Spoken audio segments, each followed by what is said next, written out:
So thank you so much, Richard, for your time. Um, can you tell a little bit about yourself? You're writing, at the moment you're writing a book. Your new book is almost ready. Yes. How many books did you write and about what? How did it Okay. This is my fifth book that I'm writing, and I've written 4 books that are in 17 languages on energy healing. The first was Your Healing Hands, the Polarity Experience, that was a bestseller throughout the 1980s.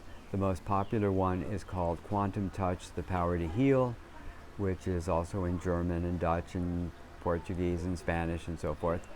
And then the book after that was showing new human abilities that we didn't know about, called Quantum Touch 2.0, the New Human, that takes the work even further. And then the last one was The Secret Nature of Matter, exploring the intersection of matter and consciousness. And now, Hacking the Law of Attraction for Effortless Manifestations, using energy healing to be able to receive miracles. I think you were really early when it started with quantum physics because it's a relatively new science, and in the beginning people did not take it very serious. Well, the quantum physics is fascinating, but it's beyond anybody's intellectual understanding. And my understanding of it is only that if we're doing healing with energy, the energy can't be working on a physical level that we understand, because to be able to do a distant healing session, it's not electromagnetic, because light and electromagnetism fall off inversely proportional to the square of the distance. In other words, the further you are away, the less energy there would be. But when you're doing energy healing work, you could be 10,000 miles away, and it's exactly the same as if you were next to somebody. So it defies the normal laws of physics. So I'm expecting that the energy is working on a subatomic level that works its way through the electrons, the molecules, the cells, the tissues, the organs. So when we're taking pain away, or balancing organs, or working on other levels, I believe we're working on a subatomic or quantum level, but I can't prove it yet, but that's what I think is happening. What do you think is happening at the moment? It's a big change in the world, also in quantum physics. Well, Way yeah. there's a shift in energy. Is it? There are massive shifts taking place right now. The whole world is dealing with fear and anger. And anger and fear have been the motivation for humanity for thousands of years, where most people get up, right now we're going to jobs we don't like, we're working out of our houses, we're stuck, confined, and we're told to be very afraid, to put masks on our face, and to hide from each other, and to be distant. And this is like a form of craziness that we've moved into, where instead of people operating freely and saying, hey, I'm pretty healthy, I'm willing to take my chances, and wear maybe a green bracelet saying, I'll take my chances and live normally, hide, be very afraid. If people wore a red bracelet, perhaps they could say, well, okay, I'm concerned about my health, so keep a distance, and that's fair enough, that makes sense. And if they wore a gold bracelet, they said, I've already had it, I'm not concerned right now, the world could go on normally, and we would be able to deal with it. But instead, out of fear, a lot of people are hiding. But when they realize that we need to be responsible for our own health, we need to learn how to be as healthy as we can, emotional process work to release the old angers and hurts and shame and guilt and fears, so that we can have a healthier immune system.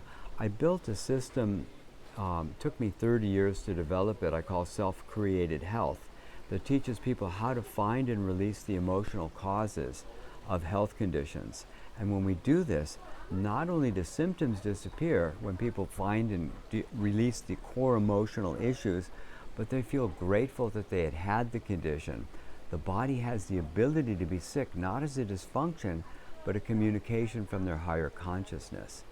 And so that is an extraordinary method that quickly identifies exactly why a person has a condition. We are not victims. We are beings of unfathomable love that get broken and stuck. And then we keep creating conditions that reflect the old wounds.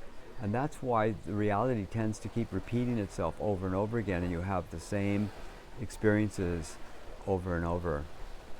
Wonderful, wonderful. I think that's exactly the point, that most people think somebody can help them. Well, it does look that way and it does feel that way, and it's probably true that other people can help us, but ultimately the work is to transform ourselves. And the biggest problem is that because of our wounding, the pain is deeper than anybody wants to know or wants to feel, but our love actually goes deeper than we can know or we can feel. And because the pain is so difficult, people don't want to have to feel what's really inside there. But when they let themselves experience it, what might just be 20 minutes of agony can save them a lifetime of quiet desperation and pain. To just be willing to go into the depth of that pain. And then I came up with a 7-step process that takes people from the awareness, through the release, into the insight that, oh, I did this to myself. Yes, mom and dad hurt me this way, but I've been carrying it around all these years ever since. Now, if you try to jump to that step before you know why and before you've released the emotions, it's like trying to swallow a basketball. It's just too difficult to do. But if people release those emotions, heal the child, heal the adolescent, release the shame and the guilt and the anger and the hurt and all that stuff that's so deep inside there, then they can take responsibility and say, yes, I did this to myself, and then feel the remorse for the wounding they had done to themselves. And from the remorse, then they're able to go into self-forgiveness, because self-forgiveness follows remorse, and from the self-forgiveness, they can experience a level of unfathomable love and connection to Source. And then not only do symptoms disappear, but they're grateful that they had had the condition, and then not only do the symptoms go away, but your life becomes transformed from this. So not only do you get well, but you have a new life. And that's really the key, because the body has the ability to be sick, not as a dysfunction, but a communication from your higher self of how you stop loving. And that's what I call self-created health. And it's a 2-day workshop that people can go into, find and heal the emotional causes, and come out the other side. Is it a workshop you do? Or I have been teaching it for years, but I'm moving on to other things all the time. And now we have instructors teaching this around the world. And I can go on to explore new discoveries and let other people continue doing the workshops. Some people say the body, when it's ill, it's the last step. So it comes, like you say, it comes long before when you are ill. So the illness in the body, it's the last step. Yes, it can be, hopefully the last step, but we will express these suppressed emotions as health issues, relationships issues, or issues around success. These are the only 3 arenas of our life. And so I met with a man last year who had a business failure of such magnificent proportions, a tremendously terrible pain. And when I tracked it back, there were 2 other business failures that felt just as bad. But then when I tracked it back further, this is exactly how he felt as a 5-year-old when his drunk father was beating up mom in front of him and then going to beat him up afterwards. And I can't even imagine how bad that feels. And to have a business failure that feels that bad, it's beyond my comprehension how anybody could feel that bad, but that's what he was experiencing.